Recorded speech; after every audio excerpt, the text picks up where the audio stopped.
All right, here we are, man. After we did that live yesterday, I came across some new sources that I definitely got to hit up, and this is one of them. So y'all gonna see me go into this, start to do some American history. I'm gonna start with New England. I really believe that when it comes to New England, we are one. We share a culture up here. Like I could go to Connecticut, and yeah, Connecticut is different, but it ain't that different. The only drawback from Massachusetts compared to like Connecticut and Rhode Island is because those two states don't really have like a major sports team or something like they could hang their hat on. They be teeter tottering between like Boston and New York, and that's just the one thing I don't like. I'm like, all right, if you're in Connecticut, yeah, you're close. Like you're literally in between both. The people in Rhode Island that root for New York, I just don't understand it. Like y'all are basically little Massachusetts. You guys, we may as well just take over your state and call you little Massachusetts because that's what you guys are in Rhode Island. And people in Rhode Island are cool. You know, they're basically us. Connecticut, Connecticut, you see a lot of Yankees hats and stuff. But I just feel like yo, if you're not from somewhere, you should not be repping it. Like you're a part of New England, Connecticut. You're a part of New England, Rhode Island. You guys are not a part of New York. You should not be representing New York, bro. If anything, represent Boston because this is New England, the six states, Massachusetts, Rhode Island, Connecticut, Vermont, Maine, New Hampshire. This is all one family. It's all one family up here. So this source, blow it up, and I'm gonna read it off of the big screen. It says, "A truly New England. The Puritans originally hoped to change the Church of New England by peaceful conversion within. During the reigns of Queen Elizabeth and King James, and despite earning both monarchs' displeasure, clerics, clerics with Puritan ideals, excuse me, many educated at Cambridge University, which became a center of Puritan thought, had managed to be appointed to Anglican congregations, which in turn often came to share their convictions. But not all did, and Puritanism, unsurprisingly, had little impact on the thinking of the church's leaders, for whom there was no place in the kind of church the Puritans wanted to create. Eventually, the, the hierarchy stopped snickering and mobilized the church's enforcement mechanisms against what they came to see as an attack. So, this is from becominglexington.com, Mass Bay context. So, we see some of the chapters in this section. So, we're going to go next. All right, Charles the First. Charles succeeded his father James the First as England's king in 1625 at the age of 24. Damn, yawning. Excuse me. Like James, he believed that a king was responsible solely to God for his actions, which no human power or authority had the right to question. King James had had a contentious relationship with the English Parliament, which, ever since the Magna Carta was signed in 1215, had taken a rather different view of royal authority. Nevertheless, James had sufficient political savvy to hold onto his subjects' loyalty in spite of this difference of opinion. Charles, however, seems not to have inherited his father's political or even common sense, and his high handedness soon made him unpopular. Parliament, which was full of Puritan members, was reluctant to vote him all the money he wanted, and he came to regard both Parliament and Puritanism as equally unattractive nuisances. Okay, so the king feel like they shouldn't be challenged. So let me break this down. Let me get my iPad real quick. We're gonna talk to AI real quick. Nope, not that. That's stocks. What is the definition of a Puritan? Purity usually refers to the state of being free from contamination. Puritan. Ah, got it. A Puritan refers to a member of a religious reform movement in the 16th and 17th centuries, particularly in England, who wanted to purify the Church of England of practices they felt were too close to Catholic traditions. They emphasized simplicity in worship, strict moral conduct, and personal piety. Does that answer what you were looking for? So, how was the church becoming similar to to Catholicism, and define Catholicism and compare it to what the church had going on during the time of King James the First and his son Charles the First? Sure. During the time of King James I and his son Charles I, Puritans felt the Church of England was too similar to Roman Catholicism. They pointed to the Church of England's hierarchical structure with bishops and archbishops and ritualistic services that felt too much like Catholic Mass. Puritans preferred autonomous congregations, simple sermon-centered worship, and minimal ritual. They also opposed the king being the supreme ruler of the church, arguing that only Christ should have that authority. Catholicism, in contrast, refers to the faith, practices, and doctrines of the Roman Catholic Church. It emphasizes church hierarchy with the Pope at the top, recognizes the authority of bishops, and features elaborate liturgy and sacraments like the Mass, where the Eucharist is central. Catholicism also venerates the Virgin Mary and acknowledges the Pope as the successor to St. Peter. Compared to the Church of England of King James I and Charles I, Catholicism retained a much more pronounced hierarchical structure and elaborate rituals. Puritans thought the Church of England was too close to that model and pushed for simpler, more scripture-focused worship without the elaborate hierarchy and rituals. If you'd like more detail or examples, just let me know. So that makes sense to me. So basically, if I'm going to guess, it's because the power structure is becoming way too powerful. And the Puritans is like, yo, we gotta dismantle this power structure. This power structure, as the text stated, they don't believe that they should be challenged. The king is only subordinate to God, and that's it. You know, there should be nobody in parliament. Oh, let's define parliament. Define parliament. Parliament is the supreme legislative body in certain countries, like the United Kingdom. Historically, it's an assemblage of nobles, clergy, and commoners called together by the sovereign to discuss and make laws. Today, it refers to the group of people responsible for making laws, often composed of elected representatives, such as the House of Commons and the House of Lords in the UK. So would American equivalent be Congress? Exactly. In the US, the equivalent legislative body is Congress. Like Parliament, it's responsible for making laws, but it's structured with two houses, the House of Representatives and the Senate.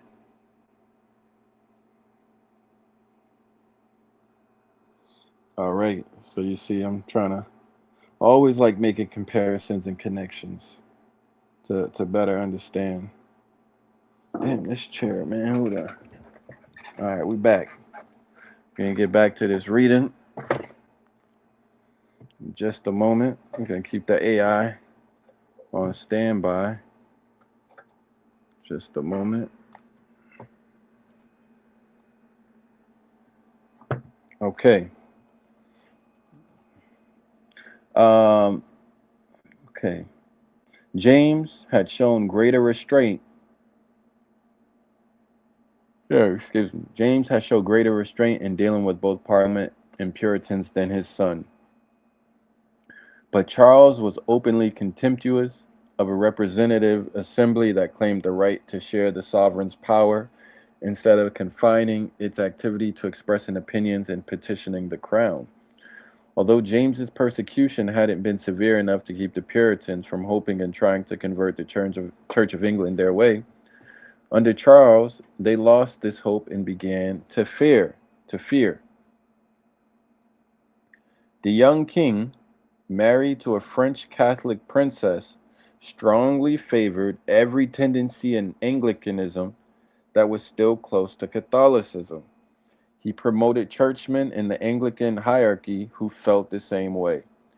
Chief among these was William Laud, the Bishop of St. David's in Wales, though he wasn't Welsh, who preached at Charles I's coronation. He was elected Chancellor of Oxford University in 1630, and Charles appointed him Archbishop of Canterbury in 1633. All right. Puritans, who were numerous in Parliament, saw it as the chief defender of a broad English tradition of personal freedom that set limits to the state church's authority over them. But Charles paid less and less attention to Parliament's rights, finally attempting to put it out of the picture altogether. Okay, so we got the king is going against Parliament. So King, what's his name? King Charles the First, son of King James, is basically having a hedge. That's not the right word. Having tension with Parliament. It sounds like you're talking about King Charles I and the English Parliament in the 1600s. There was definitely a lot of tension there, which eventually led to the English Civil War. If you want to dive into the details, what caused the disagreements, how it escalated, and what happened next, I can pull up some concise info to explain. Want me to do that? All right. So at the same time, the Church of England was increasing its pressure on Puritan clergy to conduct their services in the High Anglican, sometimes called Anglo Catholic tradition, and dismissing ministers who wouldn't comply. It became clear that the Puritan ambition to reform the Church of England would not be realized in the foreseeable future. Huh, true. Not only had English Puritanism had been prevented from achieving its reformist goal, it might even be in danger of eradication. Next page. So now this is immigration. We got a nice display here. John Smith's map of New England. So, okay, I think I see the Cape. That look like the Cape right there. And over here we see the English vessels are making their way over from the east. Um, John Smith's map of New England. Let me see if I could get a John Smith's map of New England. Let me see if I could get a better look at it. Oh, this one's in color. Hold on. So this one right here is in color. Okay. So now I can see for sure. I don't like how this one is showing up. This is, you get a different one. You find it better. All right, World History Encyclopedia, map of New England. Come on. There we go. All right. So Boston is not on the map yet, but it would be here. Right in here with the Charles River. Okay. And these place names are different because we don't have a London. There's a New London in Connecticut, but there ain't one in Massachusetts. Not on the eastern coast side. So the place names are for sure different. The Charles River is still called the Charles River. Falmouth is not right here. This got to be upside. What's going on with this map, bro? It's upside down. That's what it is. Okay. Now it makes sense. All right, it's upside down. Okay. So, but this is not right. This is not right. Something about this ain't New England, bro. This is throwing me off. It doesn't make any sense to me. If they're saying this is New England, it was. Let's see what this actually is. Let's see what this actually is, because this is not making sense. Map of close this message. Map of New England by Captain John Smith. This is not New England. 1614 voyage. This is the first printed map to use the name New England for the region and was used by the pilgrims who founded Plymouth Colony. Nah, this is not right though. Yeah, I see the Cape here, but the place names are incorrect. Like Sandwich is not up here. Sandwich is down by the Cape. Dartmouth is up here, yeah, if this is New Hampshire. Ipswich is in the right place. But what's throwing me off, so okay, I'm guessing just these, like Falmouth is not right here. Falmouth again is south near the Cape. There is a Plymouth down here. This is correct with Plymouth down here. That's correct. Um,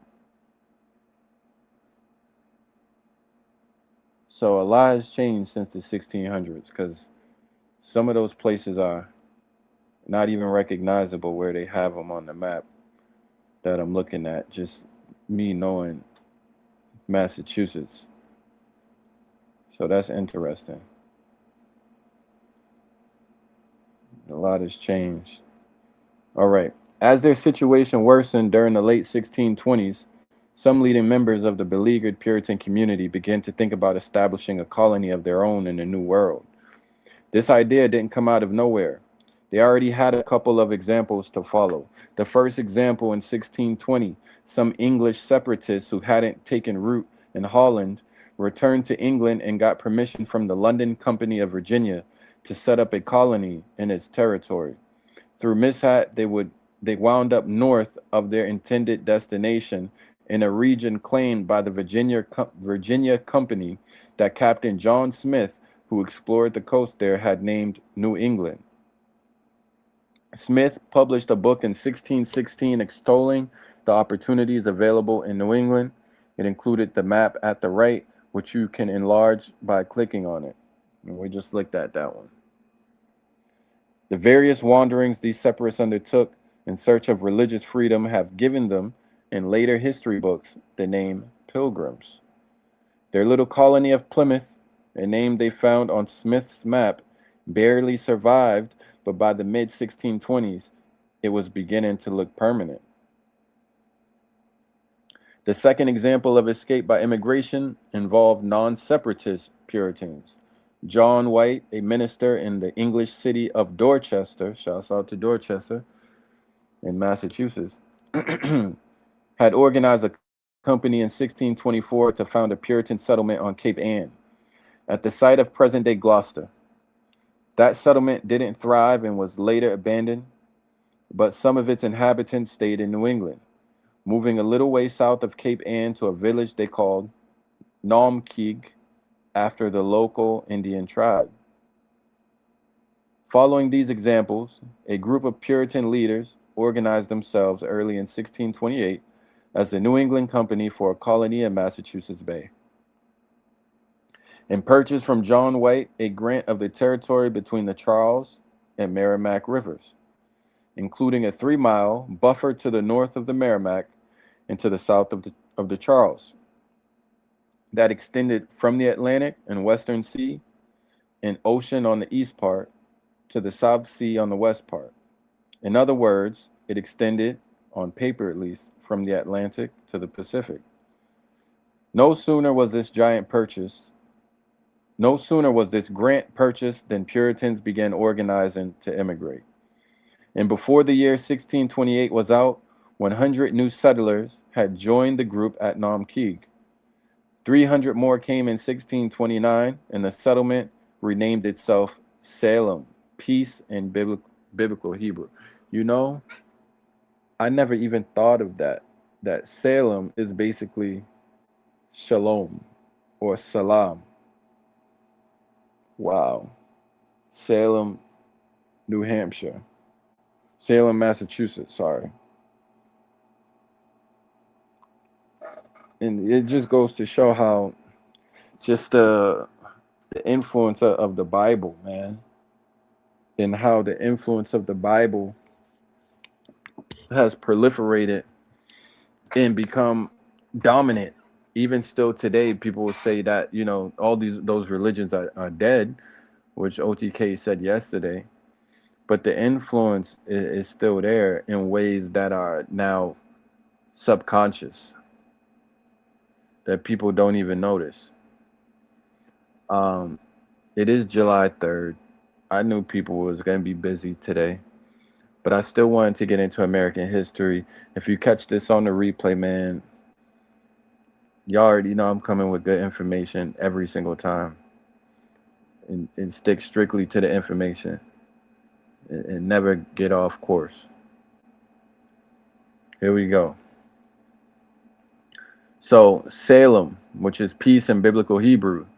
Settlers weren't hard to recruit, Puritans were increasingly uneasy at home, and a great many were becoming interested in immigration who wouldn't have considered it before.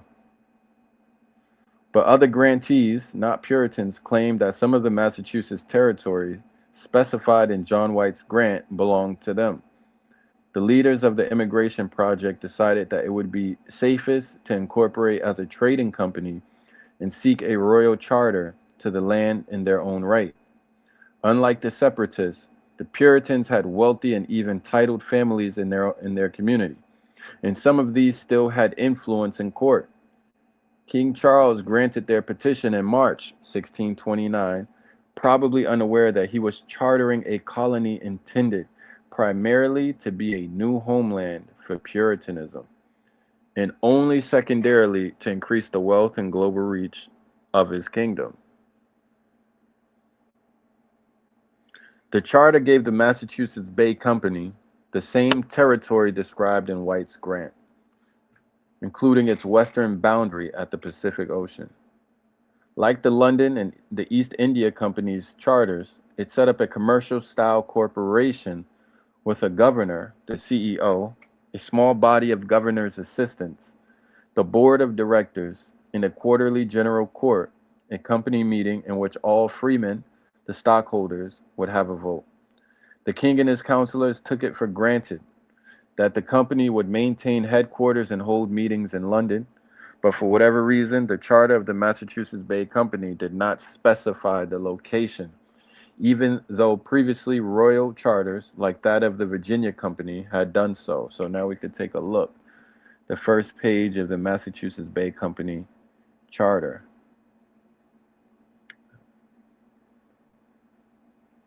I don't know if that's in English. Can't read that. Too small.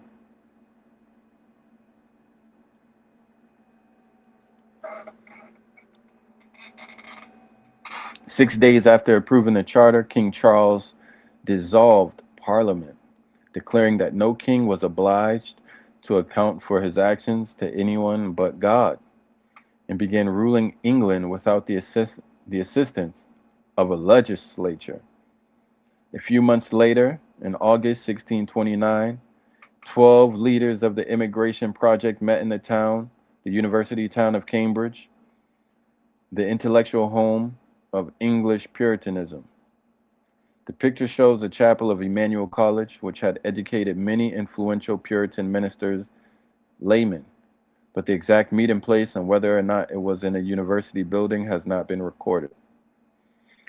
The 12 signed an agreement to cross the sea with their families and settle in New England on this condition, quote, provided always that before the last of September next, that is by September 30, 1630, the whole government together with the patent charter for the said plantation be first by an order of court legally transferred and established to remain with us and others which shall inhabit the said plantation. The court they were referring to was not an English law court, much less the court of King Charles. It was the Massachusetts Bay Company's own general court. In a meeting convened 2 days later, the motion to carry the charter to New England was passed by a show of hands. Only 27 of the company's 125 stockholders were present, so it can't exactly be represented as a majority decision.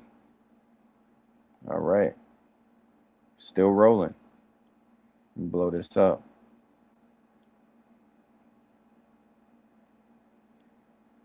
John Winthrop was appointed governor by the General Court's last meeting in London on October 29th, 1629.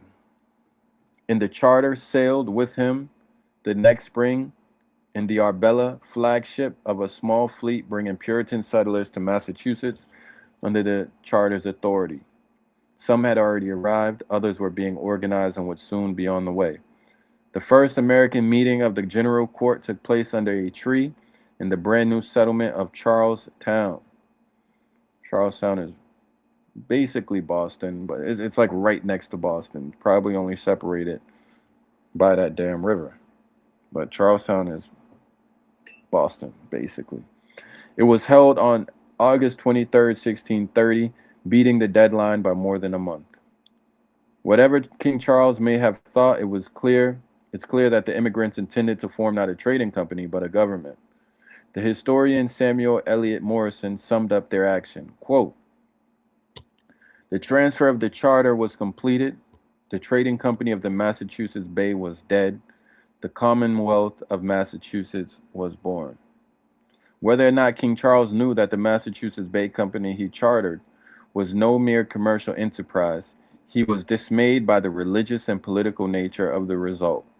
Later in his reign, responding to protests by the chartered proprietors of New Hampshire and Maine that Massachusetts was encroaching on their territory, his government began legal proceedings to force the charter's return to England. But before that could be accomplished, the English Civil War began, and the king had bigger problems to deal with. As it turned out, the colony governed itself under the charter for the next 60 years, formally acknowledging the authority of England's rulers, but essentially free to do as its governor and legislator willed. So this is called building a Bible Commonwealth here. So this is a little bit more lengthy. Let's see where I'm at on time, 32 minutes in. I'm gonna take a little break, 2 minute timeout, 2-minute break, y'all.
We'll be right back. We'll be right back.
All right, let me see if I could get this music stopped. Um, I just want to take a quick little break. I might extend this break a little bit. I'm gonna come back, read this next page. It's called Building a Bible Commonwealth. So, just to recap, we started at the origins of the split between the Kingdom of England and the Puritans, and how Charles was less personable. I'll use that word. I need to re-increase my vocabulary how it used to be. He was basically a difficult personality. He didn't have the same traits as his father, King James the First. Charles took over. I believe they said the date was like 1624 or 25, around there. 1624, I think it was. Um, and basically, he ended up doing away with Parliament, saying that can't nobody challenge the king but God. And the Puritans' criticism is that this hierarchical structure that the Kingdom of England is practicing is way too reminiscent of Roman Catholicism, with the Pope and bishops and so forth. So essentially, you know, they were attempting to basically infiltrate and convert the Kingdom of England to be more of what we would call Puritan or Puritanistic. Um, but after that didn't work out, they ended up setting up a company, incorporating it as, I forget what they said they incorporated as, and received a charter, which was basically a contract, agreement.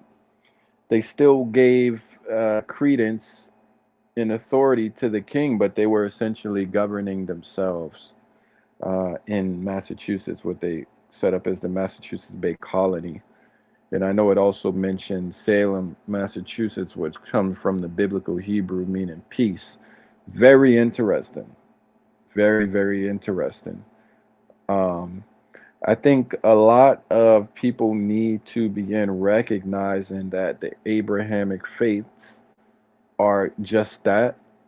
I think America and just the world, this liberal Western world that we live in now, before they used to see Islam as like others, but now because the Western world is even othering the Bible altogether, that it's becoming more apparent that the three Abrahamic faiths are so much more similar than they are different, you know, to someone with the westernized liberal mind looking from the outside in. So I just think that needs to be stated and recognized. I'm gonna take another break. It's gonna be a quick break. I'm gonna run to the restroom, get a drink, come back. We're gonna read this, and we're gonna see how far we can go. I'm also managing another little project I got going on, but we will be right back again. That's a quick synopsis. We can keep this thing moving. We're 40 minutes in. Yeah, let's do it, man. Let's do it. Let's do it. Let's do it. I'll play a quick play this.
All right.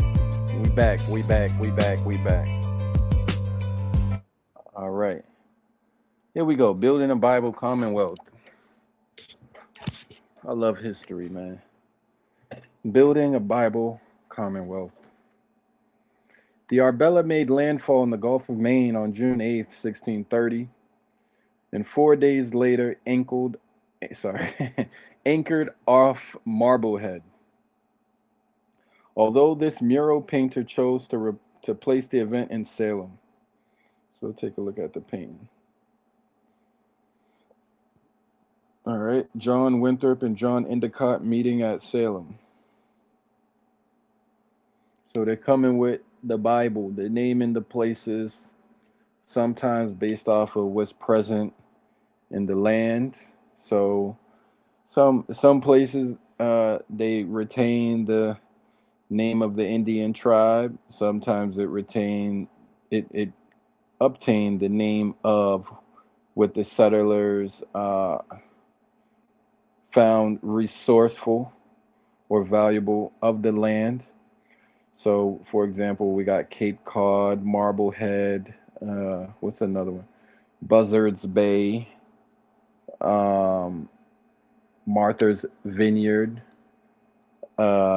What else? Sometimes they just name it based off of the geography. So you got the White Hills, which are the mountains. You got damn, what else? I just had one. Rhode Island.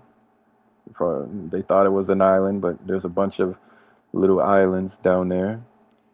What else can I think of? And then some of the names are basically brought over from England. So uh, Dorchester. What else can I think of? New London, Connecticut, Providence, Rhode Island, Worcester, Massachusetts. You name it. The list goes on and on and on and on. Right? John Endicott, governor of the embryonic colony at Salem, came aboard where he learned that Winthrop had displaced him in office. Endicott later moved to Boston, where he joined the colony's government. Before he died in 1665, had served 4 times as its governor. The ships of the Winthrop fleet came in 1 or 2 at a time. By the end of the summer, says Morrison, almost 1,000 people and 200 head of cattle had been landed. The Bay Colony was already thrice as popular as New Plymouth, founded 10 years earlier. Winthrop and his deputy governor, Thomas Dudley, decided that the area around Boston Bay would be the best place to situate a large settlement, and before August was over, the new arrivals had moved to Charlestown, where Endicott had planted a small settlement the year before. That's where the first American meeting of the governor and general court took place, under a tree on August 23rd. If any picture was ever painted of this event, it apparently failed to make it onto the internet. So, before August was over, the new arrivals, okay, that's a punctuation error. Before August was over, comma, the new arrivals had moved to Charlestown, where Endicott had planted a small settlement the year before. Okay, that's where the first American meeting of the governor in general court took place, under a tree. Okay. The meeting was attended by Winthrop, Dudley, and 7 assistants. See, they didn't really tell us who Winthrop and Dudley were or are. So I know the titles they have, but as far as their backgrounds.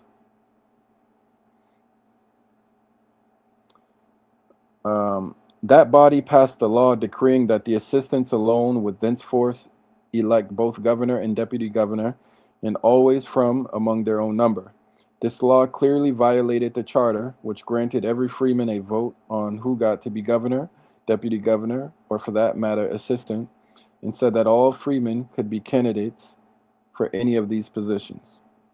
Governor Winthrop hoped that the new colony would become as pure an expression of Puritan ideals and as was possible on earth, and he was inclined to see an excess of democracy as an obstacle to achieving this end. He was ready to set about turning the ideal into a reality. The next business of the meeting was to provide for the building of houses with convenient speed at the public charge for two ministers. Clergymen might not be allowed to govern Massachusetts Bay, but their influence was always large and their presence was necessary. It's impossible to imagine the Puritan Bible Commonwealth functioning without them. Winthrop found a less direct way to ensure that the colony would be governed on orthodox religious principles. He persuaded a subsequent meeting of the General Court to make church membership a requirement for freemen. This wasn't a merely formal matter. A colonist couldn't just walk into a church and sign the register to achieve freeman status. He had to be well known to the other congregants, and in addition had to testify before the entire church that he had experienced God's invincible grace to a degree that had changed his life. Only then could he be a full member of the church. His minister could certify this status, enabling him to take the freeman's oath that qualified him to vote or run for office. A further provision added that the condition that full membership must be in a church in good standing with the colony's other churches. John Winthrop wasn't about to let anyone set up a lax congregation for the purpose of supplying easy political credentials. The portrait at the left, showing Governor Winthrop, and we have a Winthrop, Massachusetts, by the way. We also have an Endicott College, showing Governor Winthrop with the charter as a background is already full size, so there's no way to enlarge it. Oh, here we go. So that's him with the Massachusetts Bay Charter behind him. Yeah, okay, everybody's celebrating the 4th of July tonight. Oh, that's me in the chat. I'm like, who's in the chat? That's me from earlier. And my own audience member. Not everyone was pleased by the religious restriction. The king and his government were outraged, of course, when they heard about it, but a good many devout Puritans in the colony also had reservations. Not everybody wanted to testify publicly to what might be called a born-again experience. Nothing of that kind was required by the charter, which Winthrop kept from public view as long as he could. Eventually, however, he had to yield to popular pressure and let it be read. To those who objected to the uncharted religious requirement, however, he argued that, given the steady flow of immigrants and the continuing expansion of settled areas, it would be impossible to conduct the colony's governmental business in general meetings of all freemen. A governing body limited to church members would put all decisions in the hands of solid citizens who were good Orthodox Puritans. Massachusetts Bay might not be a theocracy, but under Winthrop's system, it would be a religious oligarchy. This satisfied most people. So a religious oligarchy, so ruled by, let me get a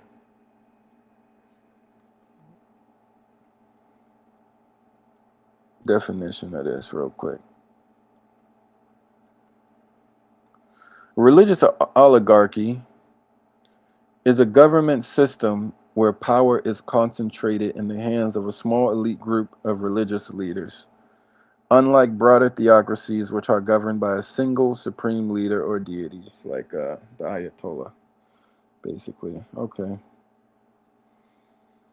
Oligarchies rely on a select council of clerics or prophets who share absolute political and religious control.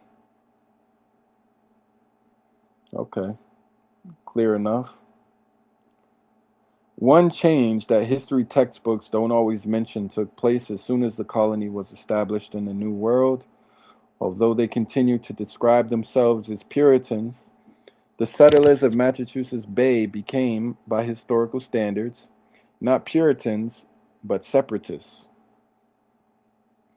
On this side of the Atlantic, they were in no position to exercise further influence on the Church of England, which they wouldn't even allow to set foot in the colony. And there's no evidence that the Puritan settlers kept to their original plan of purifying it. The church they founded in Massachusetts Bay was, like that of the Pilgrims in Plymouth, congregational rather than episcopal in organization. And in later decades, that was the name used by the church established in both colonies, the Congregational Church. It's said that Thomas Dudley, who died in 1652, was the first to apply this term to the church, though he may have meant it as a description rather than a name. So the next chapter is called Political Growing Pains. So let me see how far this goes. It's 2 chapters in.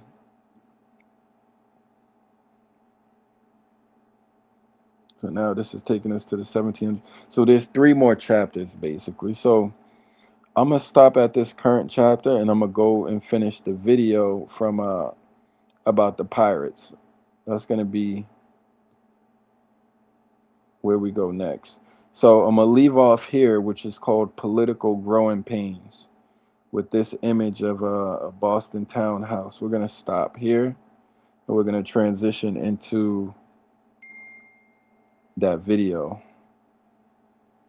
Let's see if I could find it on YouTube.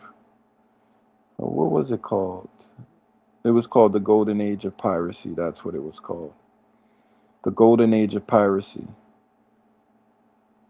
Where is it? So YouTube, Golden Age.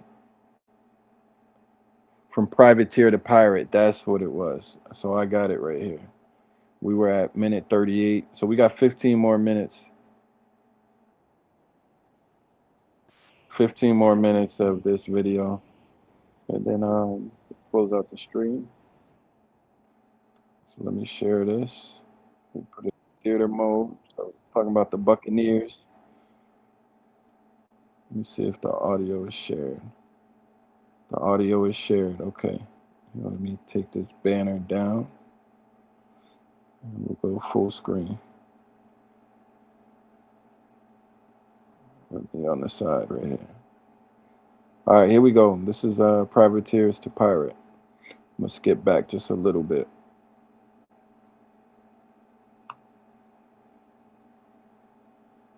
With fixed leadership or territory, but its members shared common practices and expectations. Many held a deep hostility towards Spain, shaped by years of conflict and displacement. At the same time, they depended on one another for survival and success. Cooperation at sea became a defining feature of their way of life. Their internal structure differed from most institutions of the period. Authority rested, to a degree, with the crew. When a captain planned an expedition, he gathered volunteers rather than issuing orders in the strict naval sense. Decisions about where to sail and whom to attack were often made through a discussion and voted upon. Before setting out, crews agreed on written terms that governed conduct and the division of plunder. These articles served as both contract and code. The distribution of shares followed established patterns. Skilled crew members received higher compensation. Carpenters and surgeons, whose roles were essential during long voyages and in battle, earned more than ordinary seamen. The agreements also included provisions for injury. Payments were set for the loss of limbs or eyesight. After these obligations were met, the remaining prize was divided. The captain received a larger share, while the rest of the crew shared in the remainder, with reduced portions assigned to younger or less experienced members. Violence remained a central part of buccaneer activity. Prisoners were often subjected to harsh treatment, especially when crews sought information about hidden valuables or shipping routes. Contemporary accounts describe methods intended to inflict pain and force cooperation. Victims might be tied down and beaten, or stretched with ropes, while lit fuses were placed between their fingers and toes. In more extreme cases, a cord was tightened around a person's head until the pressure forced their eyes outward. A reputation for severity could spread quickly across maritime communities. News of such treatment traveled from ship to ship and port to port, and crews that feared capture were more likely to surrender without any resistance. This reduced the need for prolonged combat and lowered the risks faced by the attackers. The Buccaneers understood the value of that reputation. By cultivating fear, they shaped encounters before they began. In this way, intimidation became as useful as weapons in securing their success at sea. Among the most feared figures of the 17th century was the French buccaneer Francois L'Olonnais. He began life in the Caribbean as an indentured servant. After gaining his freedom, he turned to piracy and built a reputation for brutality. His actions reflected a deep hostility towards the Spanish, which shaped the way he treated his prisoners. On one occasion, after capturing a Spanish ship, L'Olonnais forced the captain and the crew into the hold. He then ordered them to come up to the deck one at a time. As each man emerged, he struck them down with his sword, nearly severing their heads completely. Another account describes an encounter in the jungle, where Spanish forces had attempted to ambush his party. After defeating them, L'Olonnais questioned his prisoners about alternative routes that might avoid further attacks. When they denied that any such path existed, he flew into a rage. According to a contemporary source, he cut open one of the prisoners, removed the man's heart, and bit into it before throwing it in the face of one of the other prisoners. He then threatened the others with the same fate if they did not comply. L'Olonnais himself did not escape the cycle of violence that he helped create. Not long after these events, he met a brutal end. While operating along the coast of Central America, he was captured and killed by indigenous people in Panama. Contemporary accounts describe his body being cut apart and roasted over a fire. Over time, buccaneers expanded their reach beyond Tortuga. By the 1660s, many had shifted their base of operations to Jamaica, which the English had seized from Spain in 1655. The island quickly became a focal point for raiding activity in the Caribbean.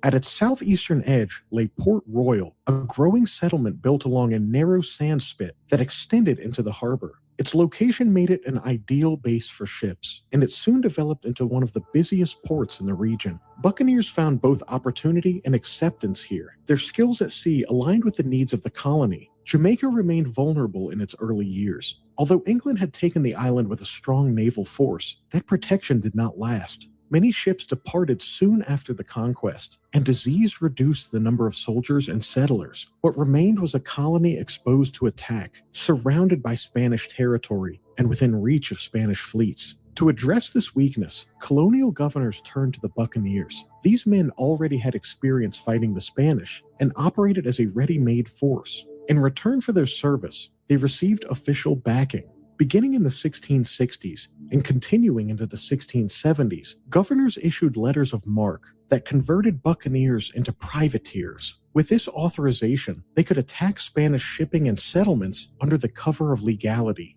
In practice, the situation was more complex. These commissions were often granted during periods when England and Spain were not formally at war. Their legitimacy could be questioned, but distance from London gave colonial officials wide discretion. Many operated under the assumption that agreements made in Europe did not fully apply to the Americas. The phrase, "no peace beyond the line," captured this outlook, referring to the earlier decision of the world under the Treaty of Tordesillas. The arrangement proved profitable. Privateers brought back cargo and goods taken from Spanish targets. This influx of wealth strengthened the local economy and provided revenue for both the colony and the crown. Port Royal, in particular, grew into a center of trade and maritime activity thanks to the presence of these sea raiders. By 1680, Port Royal had grown into one of the wealthiest English settlements in the New World. Its harbor teemed with ships and traders. The town held a population of roughly 3,000 people, which was a significant number for the time, and a large portion of its residents were enslaved Africans who supported the colony's economy. Beneath the surface, however,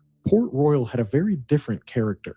The city developed a reputation for excess that spread throughout the Atlantic world. It came to be known as the wickedest city in the world and the Sodom of the West Indies. Buccaneers and privateers filled its taverns and streets, spending their plunder as quickly as they acquired it. Gambling and prostitution were common features of daily life. Wealth passed through their hands with little restraint. One contemporary observer described the scene, saying, "Whenever they got hold of something, they don't keep it for long. They are busy dicing, whoring, and drinking so long as they have anything to spend. Some of them will get through a good 2,000 or 3,000 pieces of eight in a day, and next day not have a shirt to their back." I have seen a man in Jamaica give 500 pieces of 8 to a whore just to see her naked. My own master used to buy a butt of wine and set it in the middle of the street with the barrel head knocked in and stand barring the way. Every passerby had to drink with him or he'd have shot them dead with a gun he kept handy. Port Royal supported a high number of taverns and brothels, which catered to a transient and often unruly population. Amid this atmosphere, certain figures rose to prominence. The most famous among them was Henry Morgan, a Welsh privateer whose name would later become widely recognized. Much about his early life remains uncertain, but he arrived in Jamaica around the time of the English conquest in 1655. Over the following years, he took part in a series of expeditions that built his reputation as a capable and ambitious leader. Morgan's most notable campaign came in 1671 when he led an attack on Panama City. Henry Morgan assembled one of the largest privateering forces of the era. With a fleet of around 50 ships and close to 2,000 men, he set out to strike one of Spain's most important cities in the Americas. His expedition first targeted the fortress at the mouth of the Chagres River, which was a key defensive position on the Caribbean side of the Isthmus of Panama. After a hard-fought assault, Morgan's forces captured and destroyed the fort, clearing the way inland. From there, the advance continued across the isthmus. The dense terrain made the march incredibly difficult. The heat and limited supplies also slowed their progress, but Morgan pressed forward. Spanish authorities in Panama City had been warned of the approach and prepared for a defense. Even so, their forces lacked the training and cohesion of Morgan's men, many of whom had years of experience in raiding and combat. When the two sides met, the outcome was decisive. Spanish resistance collapsed under the attack. Hundreds of defenders were killed, and many more were wounded, while Morgan's losses remained relatively low.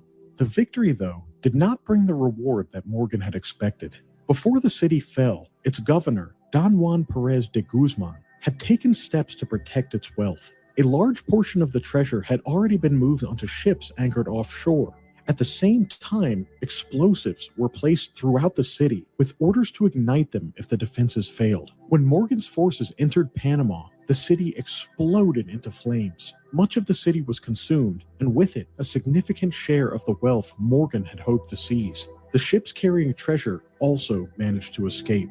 By the following day, buildings that had stood as part of one of the richest cities in the Spanish Americas were reduced to burned remains. Morgan later described the scale of the devastation, saying, "Thus was consumed the famous and ancient city of Panama, which is the greatest mart for silver and gold in the whole world."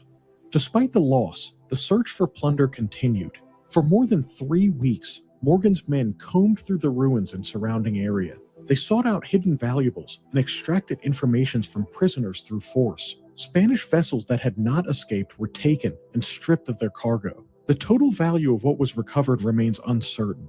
Estimates vary widely, though many place the amount at a level far below what had been anticipated. In the end, Morgan and his men were distraught, thinking about what had slipped through their grasp. When Morgan returned to Jamaica in April 1671, he was welcomed with enthusiasm by much of the local population. His campaign had dealt a major blow to Spanish power and reinforced his reputation as one of the most capable privateers in the region. The reaction from colonial leadership was more restrained. Governor Sir Thomas Modiford faced a difficult situation. The political landscape had shifted while Morgan was at sea. In July 1670, England and Spain had signed the Treaty of Madrid, which formally established peace in the Americas. Spain agreed to recognize English possessions, including Jamaica, while both nations committed to suppress privateering and piracy. News of the agreement, however, did not reach Jamaica before Morgan's expedition departed. By the time he attacked Panama City, the terms of the treaty were already in effect. This created a very serious problem. The quote, sanctioned raid was now risked being interpreted as an attack on a nation at peace with England. Modiford understood the implications, and he feared that Morgan's actions would be seen as outright piracy. Spain was furious. They demanded an immediate response to the destruction of Panama City. Diplomatic pressure followed, and in England, the Crown moved to address the situation. Modiford was removed from his post, arrested, and sent back across the Atlantic. He was confined in the Tower of London while the government sought to ease tensions with Spain. 6 months later, with England still looking for ways to calm Spain down, Morgan was arrested. He was brought to England and placed under a form of custody, though his treatment was far less severe. While his case was considered, he was actually able to wander free. After 3 long years, shockingly, all was forgiven. Modiford was released and his reputation restored. Morgan's fortunes improved even more. He was cleared of any wrongdoing, knighted, and appointed deputy governor of Jamaica. In that role, he was tasked with eliminating piracy, the very activity that defined his career. Several factors help explain this outcome. Morgan's success in Panama had made him a hero in England. His actions echoed earlier exploits by figures such as Sir Francis Drake and reinforced a sense of national pride. King Charles II also appears to have taken a personal liking to him. At the same time, relations with Spain remained uncertain, and long-term cooperation was far from guaranteed. There was also the matter of profit. Morgan's expedition brought significant wealth into English hands, proving once again that money can absolve you of a great many sins. After the Treaty of Madrid, Jamaican authorities, including Morgan, took steps to reducing piracy on the island. They used a mixture of approaches. They offered pardons to those willing to abandon the trade, and actually began to enforce stricter laws. Trials became more common, and some pirates were executed as a warning to others. Jamaica itself was changing. A growing merchant class began to see piracy as a liability rather than an asset. In earlier years, buccaneers had helped defend the island and weaken Spanish power. By the late 17th century, that need had diminished. We're looking for adults 45 and under to be in our HPV vaccination ad. Sound like you? Not me. In a relationship. If you're sexually active and unvaccinated. And plantation agriculture, especially sugar, driven by enslaved labor, became central to the colony's economy. Stability now mattered more than raiding. Merchants also sought to improve Jamaica's reputation, which had long ties to excess and lawlessness. Despite these efforts, piracy proved difficult to suppress. The trade had taken root across the region and drew a steady supply of recruits. One governor of Jamaica, Sir Thomas Lynch, compared the pirates to the heads of a hydra, saying the problem seemed to renew itself as quickly as it was destroyed. Even when enforcement increased, new crews formed and returned to sea. Over time, however, the pressure began to have an effect. By the late 1680s, the number of active pirates and privateers based in Jamaica had declined. When Morgan died in 1688, after years marked by heavy drinking and declining health, the island had already begun to move away from its earlier identity as a center of raiding activity. The port remained active, but its character was changing. The wider Atlantic world ensured that piracy did not disappear. Trade routes linked the Caribbean with England's mainland colonies, from South Carolina to New England. Ships, goods, and people moved along these routes with regularity. Through these connections, piracy remained tied to the northern colonies. From the 1640s through the 1680s, that relationship grew stronger, often in ways that served both the raiders and the communities that dealt with them. The age of buccaneers was fading, but something new was taking shape. A different kind of pirate would soon emerge, more organized, ambitious, and far more dangerous. Their names would echo across the Atlantic, and their action would force empires to respond.